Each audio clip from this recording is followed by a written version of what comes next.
Hello everyone, welcome back to the channel. आप सभी बच्चों के दोस्तों, और आज ना बहुत दिनों के बाद में इवनिंग से मैं अपने ब्लॉग को स्टार्ट कर रही हूँ। बच्चों की लास्ट एग्जाम बचा है, बस वो मंडे को है और आज सैटरडे इवनिंग है, तो मैं सोचूं चलो आज इस टाइम से ब्लॉग को स्टार्ट कर लेते हैं। कुछ स्टडी आज कराई, कुछ कल कराई, और घर में बुक्स फैली रहती हैं इधर उधर। तो मैंने आज बहुत दिन के बाद ये कुर्सी चेंज करी है, नहीं तो टी शर्ट लोअर में पूरा दिन निकल जाता है ना। फिर मैं खाने में लग जाती हूँ, खाने के बाद फिर इनको पढ़ाती हूँ, तो होता है यार, है ना। बच्चों की मम्मियाँ समझ सकती हैं। अभी मैंने पूजा की है, मंदिर में लगाया है दिया, और अभी मैं सोचूं थोड़ा सा वॉक करके आती हूँ बाहर। थोड़ा सा टाइम ना यार अपने लिए भी निकालना ज़रूरी है, नहीं तो ना आप यही सब एक जैसा रूटीन करते करते आपका दिमाग बिल्कुल पक जाता है। बच्चे खेल रहे हैं बाहर, जो कि मेरे साथ आजकल हो रहा है। यहाँ पे मैंने मूंग की दाल उबलने रखी है, रात को खाएंगे मूंग की दाल, है ना। हल्का खाना ठीक रहता है। यहाँ पे एक मैंगो बचा रखा है, वो बड़ा पिचपिचा सा है, इसलिए छोड़ दिया श्रीजा ने। और आटा लगा के रख दिया। आने के बाद रोटियां बनाऊंगी गरम गरम, और दाल को तभी तड़का लगाऊंगी, लेकिन थोड़ी देर बाहर घूम के आती हूँ आज। तो अभी टाइम है रात का, डिनर करा दिया बच्चों को, दाल रोटी बनाई, मूंग की दाल फटाक से बन जाती है, दो रोटियां, और जल्दी जल्दी से फिर बच्चों को पढ़ाने बैठ गई। तो अधिकतर ना एग्ज़ाम के टाइम में यही होता है, बस जल्दी जल्दी काम ख़त्म करो, बच्चों को पढ़ाने बैठ जाओ। तो मेरा रूटीन यही रहता है दोस्तों, एग्ज़ाम टाइम में बच्चों के। तो ठीक है, बच्चों की पढ़ाई ज़रूरी होती है उस टाइम पे, है ना। भगोना चाट रही दूध पी लिया क्या तूने? हाँ, तो भगोना क्यों चाट रही है? सक्षम की क्या कर रही है दीदी? ये कबड्डी कर रहा है। और पापा क्या कर रहे हैं? दूध बना रहे हैं अपना। हो गई पूरी पढ़ाई, काम पूरा हो गया, नोटबुक का सब कुछ। हेलो ये क्या है? देखना है, ध्यान से देखो, यही है वो लड़की जो भगवान की सारी भलाई चाट लेती है। मैं हूँ लड़की। तेरी शादी में बारिश पड़ेगी गौरी, क्या कर रही है? मत कर। नहीं, यहाँ से कितना अच्छा क्लियर आ रहा है व्यू। बताओ, मेरी शादी ना उसके साथ जगह के अंदर कर लेंगे। जगह करनी पिलाना का एक सच्ची पिटाई करेंगे। गुड मॉर्निंग फ्रेंड्स, मॉर्निंग का टाइम है। सक्षम श्रीजा उठ गए हैं, दोनों कर रहे हैं पढ़ाई। 8 o'clock बजे। हाँ, ये किसकी कॉपी है? दीदी की। बहुत नाम नहीं लिख रखा इस बुक पे, गौरी के। अपने टेबल्स करके दिखाओ जल्दी। गौरी में बेडशीट ये बाहर वाली, और यहाँ पे सोचो ये एक सी बिछा देती हूँ आज। ये बेड अलग अलग नहीं, नहीं साइज के, हमने एक साइज के इसलिए बनवाए थे, एक साथ मिला के यूज़ कर लो। ये किस चीज़ के दाग आ गए पता नहीं, इसको और 2-4 दिन में धोएंगे प्रोटेक्टर पे। तो मैं यहाँ पे बेडशीट चेंज कर दी, और हस्बैंड बाहर प्लांट्स को दे रहे थे पानी, क्योंकि सुबह सुबह ना कुछ काम वो करते हैं, कुछ मैं करती हूँ, तो सारे काम हो जाते हैं, है ना। और बाहर थोड़ी बहुत आंधी तूफान रोज़ ही आया रहता है, मिट्टी मिट्टी, तो वो ना इतना पाइप वाइप लगा के धुलाई वुलाई सी कर देते हैं थोड़ा बहुत, तो उससे हेल्प मिल जाती है ना। प्लांट्स को पानी देना जैसे, है ना, या फिर रैम्प पे पानी मार देना, मिट्टी हो रही है तो ये वाले काम भी कोई आपके कर दे तो हेल्प मिल जाती है। तो मैं यहाँ पे बेडशीट डाल रही हूँ, तो एक साइड से वो मेरी हेल्प करने लग रहे हैं। और बस श्रीजा सेक्शन को पढ़ाने बैठाने के लिए बीच बीच में उनके साथ में लगना पड़ता है ना। और अभी वो वाला टाइम है कि अभी नाश्ते में भी टाइम है, तो इस टाइम पे मैं अपने घर की डस्टिंग कर देती हूँ, फिर सन्नी आके क्लीनिंग कर जाता है, तो ठीक रहता है। अच्छा, डस्टिंग भी घर की रोज़ करनी ज़रूरी है, रोज़ रोज़ डस्टिंग ना करो तो बड़ी गड़बड़ हो जाती है ना।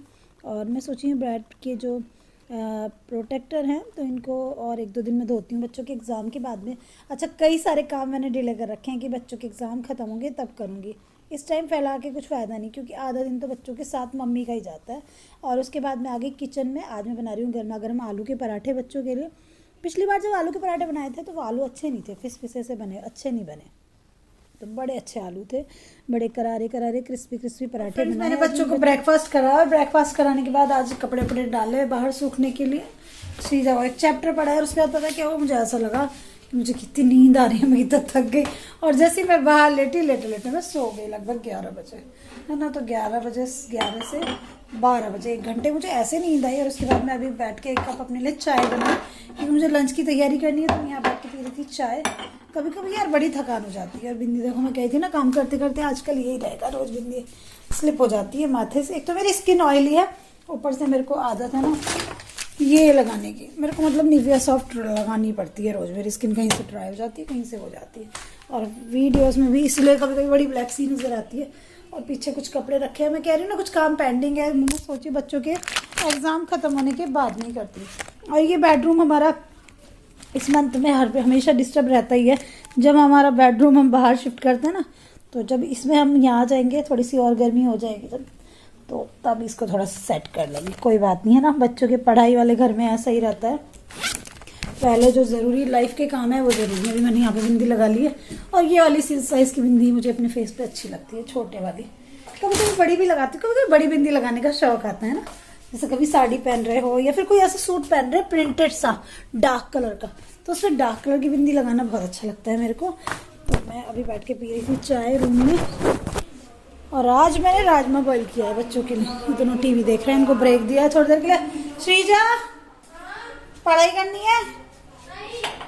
नहीं नहीं, मतलब थोड़ी देर में करोगे? शॉर्ट क्वेश्चन रह रहे हैं उसके।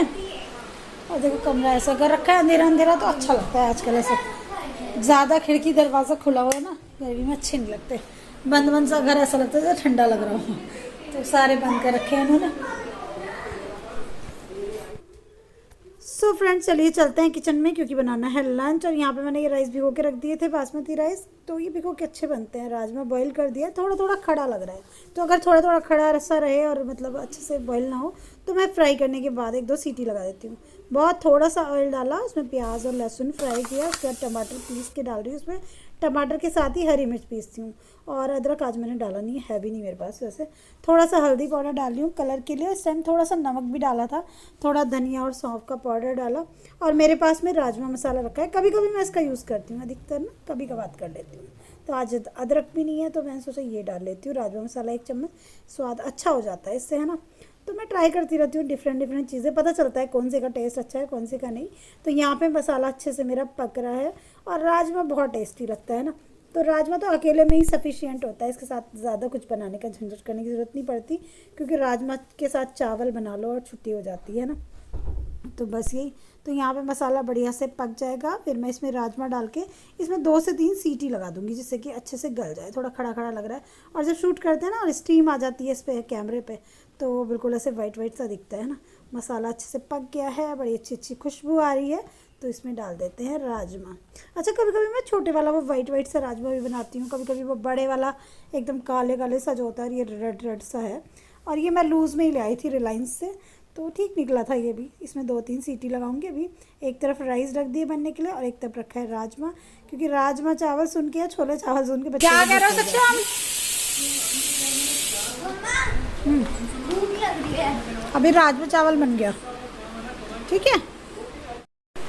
फ्रिज में क्या लग रहे थे तुम दोनों जब मैं सो गई थी? ये क्या बनाया? आइसक्रीम बनाई, अभी मत छोड़ो। ये किसने बनाई? हम दोनों ने।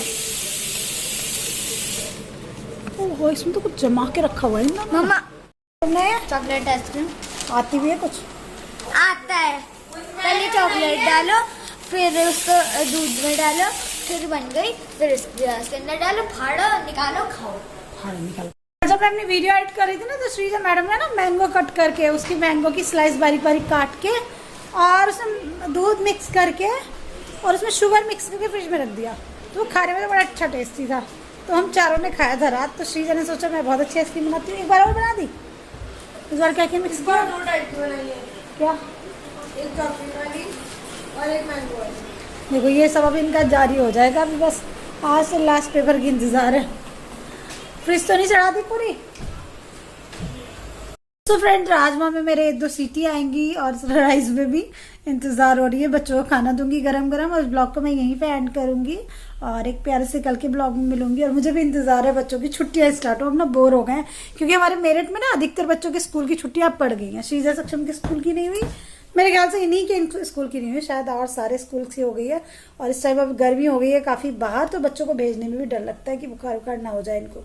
ये तो अच्छा है कि इस बार ना मई का पता नहीं चला। ऐसे होता है जिस दिन भी ज़्यादा गर्मी होती है, 1-2 दिन गर्मी पड़ती है, फिर 1-2 दिन बाद बारिश आ जाती है, तो मौसम ठीक ठीक हो जाता है ना। लेकिन गर्मी का मौसम तो गर्मी का ही है। बारिश होने के बाद जो उमस और हीट सी होती है ना सूरज निकलने के बाद में, वो बड़ी भयानक होती है। उससे बच्चों के बीमार होने का भी डर रहता है ना। तो ऐसा कुछ है।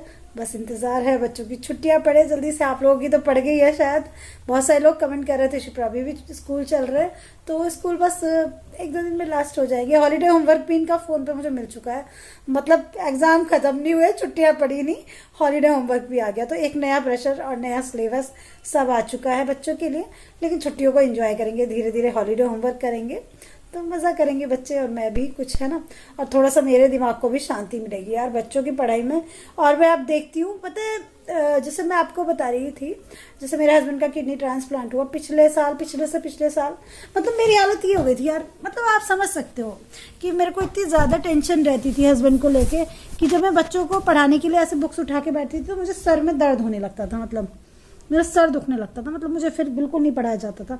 तो मैंने इनके कभी ट्यूशन लगाया, कभी नहीं लगाया, कभी थोड़ा बहुत अपने आप देखा, तो उससे कुछ चीज़ें सक्षम पे स्पेशली बहुत ज़्यादा सक्षम की ख़राब हो गई थी, बहुत इफेक्ट पड़ा। तो उसके लिए मेरे को क्या डबल मेहनत करनी पड़ रही है, और एज अ मदर मेरे को वो करनी पड़ेगी। शायद कोई टीचर भी इतनी नहीं कर सकता जितनी एक माँ को पता है कि मुझे अपने बच्चों को इस चीज़ में ये ठीक करना ही करना है ना। तो मैं जब इसकी पीटीएम में गई थी तो इसकी मैम ने भी बोला था मेरे को कि इसकी इन 1-2 चीज़ों में प्रॉब्लम है, ऐसे प्रॉब्लम करता है। तो मैंने मैम को बोला, फिर मैम मेरे को पता है वो मैम नहीं है, वो ऐसे ही पूछने लग गया, अच्छा मैम एक बार बताइए कि आपके साथ में कुछ ऐसा इशू चल रहा है क्या, मुझे कभी कभी लगता है। तो फिर मैंने उनको थोड़ा सा बताया कि हाँ मेरे हस्बैंड बीमार रहे हैं काफ़ी टाइम तक, तो अभी ठीक है, किडनी ट्रांसप्लांट हुआ है उनका। तो फिर कह रही वो अंडरस्टैंड, तो उनको लगा होगा शायद ऐसा, है ना। तो वैसे काफ़ी लोग समझ लेते हैं, काफ़ी लोग नहीं समझते, क्योंकि कुछ चीज़ों में ये काफ़ी वीक हो गया था सक्षम। लेकिन अभी मैंने इसको पहले से काफ़ी ठीक किया है, और मुझे लगता है कि मैं इतनी मेहनत नहीं करती तो ये इतने पे भी नहीं आता है ना, क्योंकि बहुत सारी चीज़ें इसकी बहुत ख़राब हो गई थी। मतलब मैं आपको बताऊं, जो लॉन्ग क्वेश्चन वगैरह होते हैं ना बच्चों के, वो ये बिल्कुल नहीं कर पाता था। अभी करता है, उसमें मिस्टेक करता है, लेकिन ये करता है, तो करना शुरू किया है तो आगे बेटर भी करेगा। मिस्टेक मतलब जो थोड़ी सी लंबी स्पेलिंग्स होती हैं उनको गलत कर देना, जैसे किसी वर्ड में ए ई और दोनों ही लगा देना है ना स्पेलिंग में, जैसे कि किसी भी वर्ड जैसे मतलब थोड़ी थोड़ी मिस्टेक्स करता है वो, आप समझ सकते हो, क्योंकि practice makes a man perfect. जो प्रैक्टिस ही नहीं हुई बच्चे को तो फिर है ना, तो उस चीज़ की वजह से बीच में कोविड था, स्कूल जाना नहीं हुआ, तो वो चीज़ें हैं, उन पे मेरे माइंड पे प्रेशर रहता है। और मैं कभी कभी सोचती हूँ कि मेरे लिए हर एक चीज़ ना एक चैलेंज की तरह सामने क्यों आती है, हर एक चीज़ मुझे सॉर्ट आउट होकर क्यों नहीं मिलती। भगवान जी मेरे साथ में इतना ज़्यादा वो क्यों करता है। एक बार मैं ये बात किसी से बोल रही थी तो वो मुझे कह रहे हैं कि आप स्ट्रांग हो ना इसलिए, लेकिन यार इतना स्ट्रांग कोई नहीं होता है। लेकिन ठीक है, अपने बच्चों के लिए और अपनी फैमिली के लिए सब कोई करता है।